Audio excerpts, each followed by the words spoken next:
During my birthday party, my parents toasted and said loudly, "We're all so proud of you. Even though you barely make ends meet."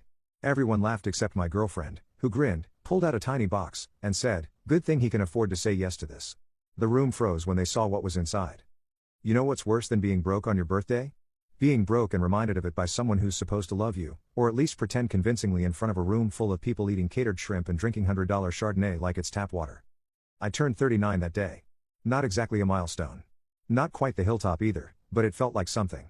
Like, maybe this year, I'd finally feel a little less like I was failing at life. I had spent the entire morning putting on a brave face, running some gel through my hair that I'd borrowed from a roommate, and wearing a suit I found on clearance 2 months ago but kept hidden in the closet like it might gain value with age.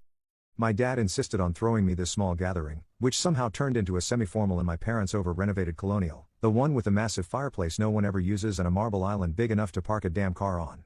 When I walked in, I was greeted by a wave of insincere smiles and tight hugs that smelled like cologne samples from department store counters. Cousin Ryan was there, of course, with his power husband energy and his perfect teeth, which he bared every time he spoke, like a lion guarding his kill. And my parents? They floated across the room in their cashmere like they owned the air we breathed, holding glasses of something probably older than me. Macy stuck close to me as she always did in these settings, her hand resting low on my back like a quiet little anchor. She never liked my family, but she never said it out loud. Instead, she'd squeeze my hand a little harder whenever my parents' voices got sharper or Ryan started his humble brags about his house-flipping empire or his new Pilates machine that feels like sex for your abs. I mean, who even says that? We had just finished the second round of drinks when my parents stood up, tapping their crystal flutes with silver forks that probably cost more than my car. The room quieted immediately, the way it always does when someone with power pretends to show warmth. They turned toward me, smiling, and said, "Now, everyone. We just want to say a few words for our dear John." I should have known right then it was coming. He's always been a little wild at heart, our John. Never quite followed the map the rest of us did. But he's resilient, that's for sure. I mean, 2 jobs? That's commitment. And we know it's not easy out there. They paused dramatically, scanning the room for nods of agreement. But we're all so proud of you, even though you barely make ends meet. You ever have a moment where the air just leaves your lungs without your permission? That was it. That moment. I stood there, wine glass half raised, smile frozen on my face like someone had slapped it there in a hurry. And then came the laughter. Polite at first. Then not so polite. Cousin Ryan snorted into his hand, and even my dad chuckled nervously, like he didn't know where to look. I wanted to disappear. Just vanish. Nothing dramatic, no yelling, no storming out, no broken wine glass, but maybe just quietly slide into the ground like a cartoon character and never come back up. But before I could even fake a laugh or force out a weak "thank you," Macy stood up slowly, calmly, like she'd been waiting. "I've got something to say too," she said, pulling something out of her coat pocket. A small black box. Not velvet. Not flashy. Just plain, matte, and serious. The room hushed. Like, really hushed. You could have heard someone's belt buckle clink from across the table. My heart climbed up my throat and lodged itself there like it didn't want to miss the show. Macy looked at me. Not at my parents. Not at anyone else. Just me. "Good thing," she said, smiling slightly. "He can afford to say yes to this." Gasps. Literal gasps. Like someone in the room had just witnessed a live proposal. I blinked frozen, then slowly took the box from her hand. My fingers felt too thick, too slow, like I was underwater. I opened it half expecting a diamond or at least a flashy fake. But inside wasn't anything like that. It was a key. Not a decorative one. Not a charm or a pendant.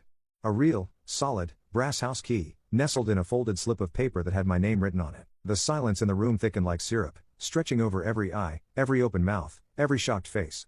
Ryan looked like he was about to swallow his own tongue. My mother narrowed her eyes. Macy leaned in, still calm, still soft-voiced. "This," she said, "changes everything." I stared at her. I wanted to ask what the hell she meant. I wanted to laugh, to cry, to ask her why she did it like that. But mostly, I wanted to know what the key opened and why everyone else looked so goddamn afraid of it. I stood there holding that key like it was burning a hole through my palm, trying to make sense of the fact that Macy had just very calmly, very publicly thrown a wrench into my entire understanding of what this night was supposed to be. My birthday party, my embarrassment, my carefully measured survival mode life, and now suddenly a goddamn house key in a box in front of all these people who'd spent the last 10 years smirking behind my back about my choices, my jobs, my empty savings account, and the fact that I still drove a 15-year-old Toyota with a cassette deck. The silence didn't break, not really. It just cracked around the edges while the air buzzed with that uncomfortable tension people get when they don't know whether to clap or cringe. My mother took a slow sip of her wine, her eyes narrowing the way they do when she senses something she didn't orchestrate. Ryan was the first to speak, of course, because God forbid he not center himself for more than 30 seconds. "A key?" he asked, lifting one perfect eyebrow like he was genuinely confused. To what? Macy didn't even flinch. She stepped closer to me, put one hand gently on the small of my back like she always did when she thought I might bolt, and said to a lake house. I bought it for us. It's in your name. That sentence should have hit like a warm breeze, right? Romantic gesture, surprise gift, life-changing opportunity. But instead, it dropped into my stomach like a stone. My name. A lake house. Bought by her. Without telling me. Without even hinting. I looked at her then, not just at her face, but into it, searching for some sign that this was all part of some elaborate proposal, some sweet, grand plan she dreamed up to make me feel special. But Macy wasn't a grand gesture girl. She was the girl who forgot Valentine's Day 2 years in a row and made up for it with a Target bouquet and gas station chocolate. She was steady, not surprising. Quiet, not flashy. So why now? Wait, I said, my voice catching in my throat. You bought a house? She nodded once. Yes. It's a small place, nothing crazy, but private. On the lake. I thought maybe we could have a fresh start.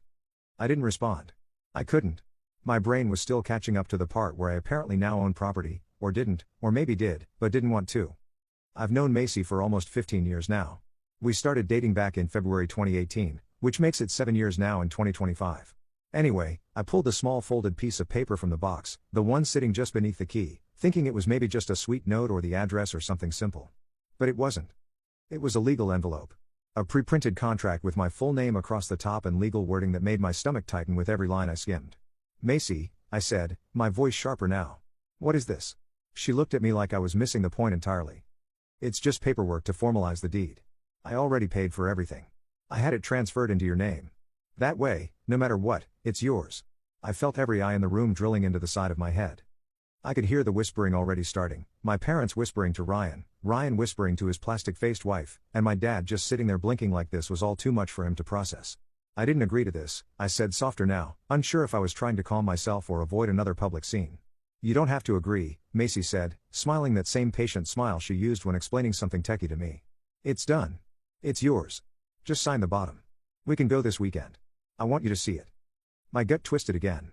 Why now? Why this way? Why the hell would someone go behind my back to do something that was supposed to be a gift? And why was there already a signature on the last page that looked just like mine? I froze, staring at the page. That was my name, my signature, but I hadn't signed a damn thing. And as the room began to stir again, with people murmuring and whispering and waiting for me to break into grateful tears or fall into Macy's arms, all I could think was, who the hell forged my name? Because this wasn't a gift. This was a setup. I didn't sleep that night, not even for a second, not even by accident. My mind kept running through every line of that contract, every signature that wasn't mine but looked damn near close enough, and every polite chuckle I'd heard echoing in that living room the moment my parents made their little jab about my paycheck. The key sat on my nightstand like a bomb I couldn't defuse, and Macy was already asleep next to me by the time I made it home, snoring gently like she didn't just drop a live grenade into my life. At 7 in the morning, I was still wide awake and vibrating with a kind of slow, quiet fury that made my skin feel like it didn't fit. I made coffee just to have something to do with my hands, pacing between the counter and the window like some old detective in a noir film, muttering to myself while the early sunlight bounced off the hood of my shitty car in the driveway. When Macy finally came downstairs, all sleepy-eyed and innocent, I didn't even give her a second to settle in. We need to talk, I said, sharp and flat, like I was trying to slap her with my voice. She blinked a few times, rubbed her face like I just interrupted her dream, then nodded and sat down at the kitchen table like we were about to go over our monthly grocery list. I slapped the envelope down in front of her, hard enough to make the ceramic sugar jar rattle. You want to explain why the hell my name is already signed on this? She didn't even flinch. Just opened the envelope slowly, pulled out the contract like she was handling something delicate, and gave me a look that was either calm or completely detached from reality. I told you, she said. I wanted this to be a surprise. Forging my signature isn't a surprise, I snapped. It's a goddamn felony. That finally made her sit up straighter. She held her hands up like I was holding a weapon. I didn't forge anything, John. Your parents had your signature on file from when you filled out that release for the family photo thing last year. Their lawyer used that to finalize the trust paperwork. I stared at her. Blinked. Processed. My parents, I said, voice low and steady. The way a fuse is just before it hits the powder. She nodded, like she was explaining something perfectly normal. Yeah. They funded the purchase. It's part of a trust. They wanted to do something for you. I laughed then, short and sharp and dry. You're telling me that house, that key, that entire moment in front of everyone last night was their idea? She nodded again, as if this should somehow make me grateful instead of furious. They wanted to make things easier for you, she said, like that was supposed to settle my nerves. But there were conditions. Reasonable ones. You'd still get the property, still live there. You'd have to work with them a little. I leaned forward, planting both palms on the table. What conditions? I asked, though I already knew deep down that whatever came out of her mouth next would make me want to throw something through a window. Macy hesitated for the first time, which told me everything I needed to know. They want you to quit both your jobs, she said carefully. Focus on representing the family more publicly. There'd be events. Posts. A few lifestyle features, some collaborations with the brand team. Nothing outrageous. I stared at her like she'd grown another head. You mean become a mascot? I said flatly. For my parents' carefully polished empire. They just want to help clean up the image, she said quickly, like she was anticipating the blowback. After Ryan's situation, it makes sense to bring in someone grounded. Someone relatable. And there it was. The truth, hidden under layers of fake generosity and shiny keys. This wasn't a gift, I said, stepping back like she was something toxic. This was a leash. A public rebranding strategy with my face on it. It's a chance, John, she said, voice rising.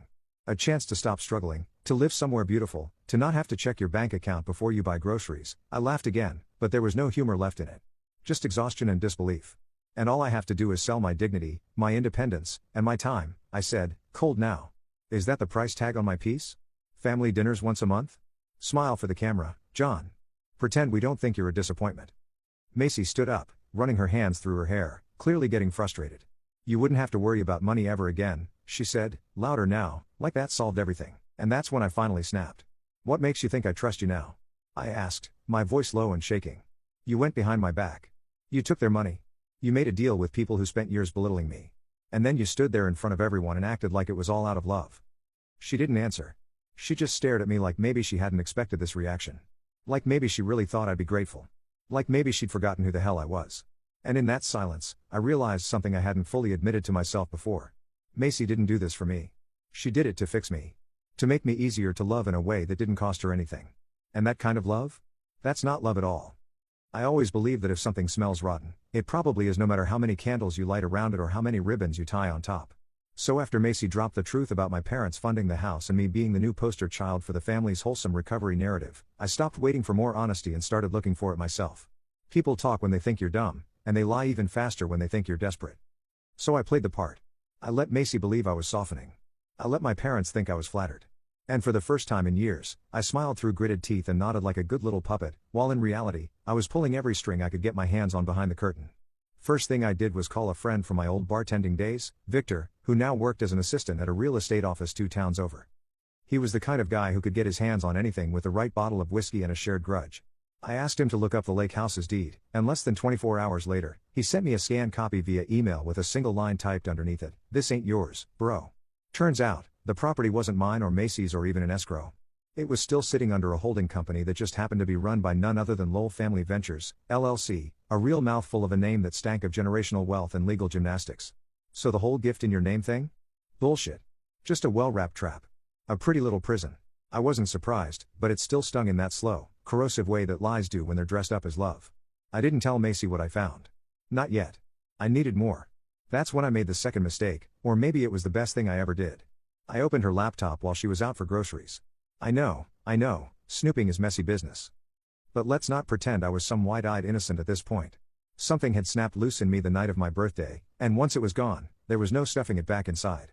Her password was still our old anniversary date, which made me roll my eyes so hard, I could practically hear them click. Inside, I didn't find anything earth-shattering at first. Bills. Work files. Streaming passwords. But buried deep in an old archive folder was a set of emails that hit harder than I was ready for. There he was, Ryan. My cousin. The one with the surgically perfect face and the fake humility. And there she was, Macy. The woman who said she loved me. Emails. Dozens of them. Messages that dated back to before we moved in together with subject lines like "about last night and don't tell John." Most of it was tame, boring even, but one message made my stomach twist like someone had reached inside me and knotted it by hand. It was from Ryan, sent 6 months ago, timestamped at 2:30 in the morning. I still think we were better together. You were always supposed to be with someone who understands this world, Macy. Not someone still working shifts to make rent. He's not one of us. You know that. She hadn't replied. Not in writing, anyway. I didn't scream. I didn't cry. I just stared at that screen until my eyes blurred and my fists unclenched. Because suddenly everything made sense. The timing. The lake house. The pressure. It was all one elaborate PR band-aid. Ryan had fucked up something big, I didn't know what yet, but it had to be bad, and my parents had decided I was going to be the cure. The redemption arc. The poor, hardworking son suddenly lifted into grace. A rebrand in leather shoes. So I did the only thing that made sense. I signed the papers with a smile so wide it nearly cracked my face in half. I posted a photo on Instagram, holding the key up against the lake view, hashtagged it with all the right crap, hashtag blessed, hashtag new beginnings, hashtag trust the process, and I tagged my parents, tagged Ryan, even tagged the family business. Macy came home that night to find me pouring whiskey in the kitchen and humming to myself like I hadn't just had my trust vaporized and sold for scrap. "You seem okay," she said, hesitant, like she was scared of sudden movements. "I am," I said, handing her a glass. "You were right. This changes everything." And I meant it. Just not the way she thought. Because while she slept, I was making phone calls, digging deeper, contacting men I knew who'd worked briefly for my parents' company and left quietly. Some paid off, some pushed out. One of them, a marketing intern named Dan, sent me a file he wasn't supposed to keep. It was a rebranding document dated 2 months ago. The strategy pitch was titled Restoring the Family Name, the John Project. That's what they were calling me. Not a partner. Not a son. A project. The next day, I visited the lake house alone. I walked through the rooms, looked at the staged furniture, the untouched kitchen, the fireplace that had probably never seen a flame. It wasn't a home. It was a set, a showroom. And I was supposed to be the smiling mannequin in the middle of it. But I had something better than a smile now. I had information and a plan. Because if they wanted a show, I was about to give them one they'd never forget. It had been 6 weeks since I signed those papers with a grin on my face and a trap in my pocket, 6 weeks since I pretended to be the family's shining new narrative. Their redemption arc, their polished, smiling little puppet with just enough grit to make him palatable to the public, but not enough fire to burn down the house. I played the part beautifully. Even Macy bought it, thinking I'd finally accepted my new role as some grateful rescued bird they'd scooped out of the gutter. I smiled through brunches and smiled through introductions and smiled when my mother handed me a branded scarf with my initials embroidered on it like a collar. And every time they looked at me with that smug little satisfaction in their eyes, I bit my tongue and made mental notes. Because tonight was the finale. Tonight was my show. The dinner was being held at Ryan's house this time, one of his 3 properties scattered across the state, the one with the rooftop garden and the chef flown in from somewhere I couldn't pronounce without sounding like a jackass. The guest list was tight, exactly 20 people, all family or key figures in the brand, as my father put it. Everyone was dressed like they were auditioning for a catalog called Success and Subtle Superiority, and I wore the same suit from my birthday party, which still fit like a glove and still reminded me who the hell I was underneath all the packaging. Macy sat next to me like nothing had changed, hand resting lightly on my thigh under the table, like she owned me again, like she thought the key had locked me in instead of waking me up. My parents sat at the head of the long table, lifting their wine glasses every few minutes to make little declarations about family values and hard work and authentic representation, their eyes flicking to me every time they said something they knew damn well they didn't mean. And Ryan, bless his plastic little heart, kept laughing too loud at jokes no one made and clinking his glass against Macy's like we were all still pretending nothing had happened between them behind my back. When dessert was cleared and the conversation dipped into one of those awkward lulls where people start checking their phones under the table and loosening their belts, I stood up. Calm, poised, and just buzzed enough to make it fun. "I'd like to say something," I said, raising my own glass with a sweet little smile, the kind that stretches too wide to be real. My mother's face lit up like she'd been waiting for me to fall into place all along. "Of course, darling," she said, gesturing grandly. "Please, go ahead." I turned slightly to face the full table, cleared my throat, and let my voice carry just enough to silence the last whispers and clinks of cutlery. "I just want to thank everyone here tonight," I began, "especially my parents, for their generosity, their belief in me, and for giving me a chance to become part of something bigger." They all nodded, sipped their wine, smiled like trained seals at the sound of a dinner bell. "I also want to thank Macy," I continued, my voice smooth but tight around the edges, "for thinking I was worth such an incredible gift. For believing in me when I didn't believe in myself." My parents beamed. Macy squeezed my hand. And then I dropped it. "That house," I said, still smiling, "I sold it. Back to the bank. Every cent is going to a non-profit that helps men starting over after abuse, neglect, and manipulation." The silence hit the table like a lightning strike. Forks froze midair. Glasses hovered near lips that no longer knew what to do. "I didn't need it," I added, my voice lower now. "I've got my own thing now. My own name. My own future." My mother's face cracked first. Her jaw tightened, her eyes twitched, and her hand gripped the edge of the table like she needed it to stay upright. Ryan looked like he'd just been slapped. Macy went completely still. Before anyone could speak, I pulled out my phone and tapped the screen. The speakers in the dining room had been connected all evening, playing gentle background jazz. Now, they played something else. A recording. A voice. My parents' assistant, recorded without them knowing, clear as day. "He's not family, he's a PR fix. Ryan screwed up, and we need someone the public will eat up. John's poor, hardworking, relatable, and dumb enough to go along with it if we hand him a shiny key. Macy's already agreed. He'll be grateful. He won't ask questions." I didn't say anything. I didn't have to. The room exploded. Ryan stood up and bolted, tears streaking down his face, his loafers clacking like gunshots on the marble floor. My parents pushed back from the table so hard their chairs nearly toppled, their faces white with fury, already barking about legal consequences, slander, betrayal.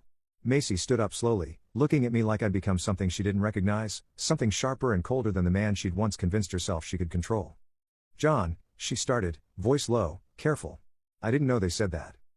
Don't," I snapped, holding up a hand to cut her off. "Don't say a word. You're not just spineless. You're both."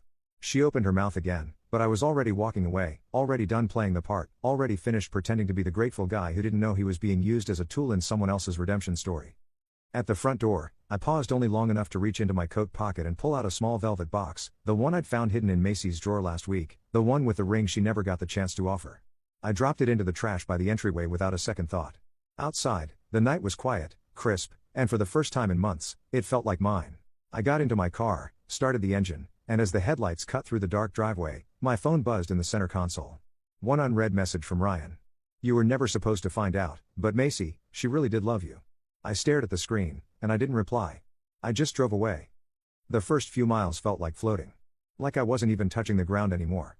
The road stretched ahead, dark and empty, and for once I didn't feel the weight of expectations or the shadow of failure hanging over me. I drove with nowhere in mind, just away. Away from the perfectly polished silverware and the silent judgments. Away from the staged life they'd built for me like I was some kind of doll to be placed in their dream house. I ended up at this little 24-hour diner about 40 minutes outside of town, the kind with vinyl booths that stick to your thighs in summer and coffee that tastes like it was brewed in 1992. The waitress didn't smile when I walked in, just nodded and gestured to an empty booth by the window. Her name tag said Darlene and her eyes said I've seen it all, and somehow that was exactly what I needed.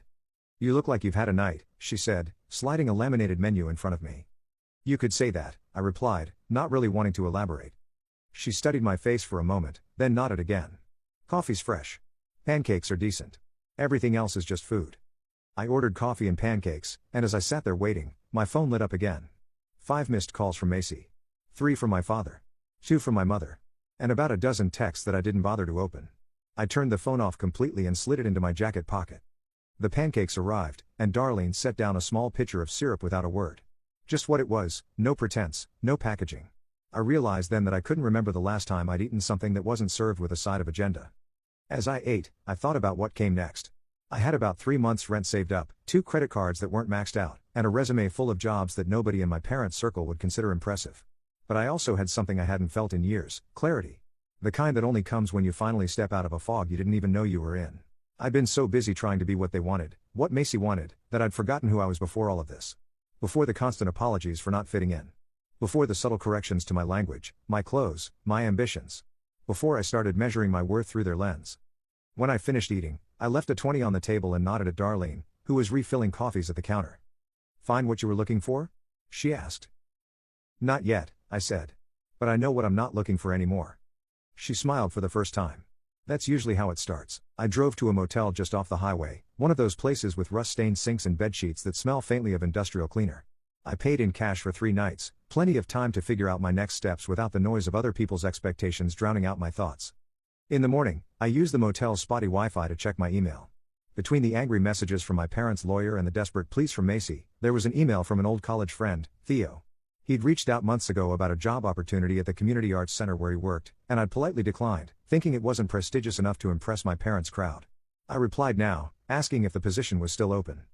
I spent the next day making calls, arranging for my stuff to be moved out of the apartment I shared with Macy, canceling joint accounts, and systematically dismantling the life that had been slowly suffocating me for years. It wasn't easy. Nothing worth doing ever is.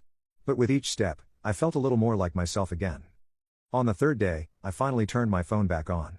There were fewer messages now, as if they'd realized I wasn't coming back to play my assigned role. The last text from Macy wasn't angry anymore, just resigned. "I never meant to hurt you. I hope someday you can forgive me." Maybe someday I would. But not today. Today was for me. I checked out of the motel at noon and headed east, toward the small coastal town where Theo's art center was based. It wasn't glamorous. It wasn't what my family would consider successful. But it was real, and it was mine to choose. As the highway stretched before me, I rolled down the windows and let the wind whip through the car. My crappy Toyota with the cassette deck handled the road beautifully, like it had just been waiting for the chance to carry me toward something better. The sun was high and bright, casting everything in a clear, unfiltered light. For the first time in years, I felt like I could breathe. Really breathe. Not the shallow, measured breaths of someone trying to make themselves smaller, but the deep, full breaths of someone who's finally stepping into their own skin. I didn't know what waited for me at the end of this road. I didn't know if I'd succeed or fail or somewhere in between. But I knew one thing with absolute certainty: whatever came next would be on my terms. My choices. My life. And that was worth more than all the lake houses in the world. 6 months later, I stood on the deck of Theo's beach cottage, watching the sun dip beneath the horizon. My job at the Arts Center had evolved into something I hadn't expected. I was now managing their community outreach program, connecting local artists with underfunded schools. The pay wasn't anything my parents would brag about at their country club, but it covered my bills and left enough for the occasional splurge. More importantly, it gave me purpose. The cottage was small, just a bedroom, a kitchenette, and this weathered deck that creaked under my feet, but it was mine. Well, rented, but with no strings attached. No contracts with hidden clauses. No signatures that weren't my own. My phone buzzed in my pocket. Macy had finally stopped calling about 3 months ago, right around the time I heard through mutual friends that she'd taken a job with my parents' company. Ryan occasionally sent cryptic texts, usually late at night when I suspected he'd been drinking. I rarely responded. This message, though, was from my dad. The first direct contact in months. "Your mother's birthday is next weekend. We'd like you to come." No apology. No acknowledgement of what had happened. Just an assumption that the door was still open, that I could be summoned back whenever they decided it was time. I typed a dozen responses, deleted each one, then finally settled on the truth. "I'm happy where I am." I set the phone down without waiting for a reply and turned back to the sunset. The last sliver of light caught the edge of the waves, turning them gold for just a moment before darkness settled in. Behind me, the cottage door opened, and Alicia stepped out, 2 glasses of wine in hand. We'd met at one of the center's fundraisers. She ran a local bookstore and volunteered teaching creative writing to kids on weekends. "Everything okay?" she asked, handing me a glass.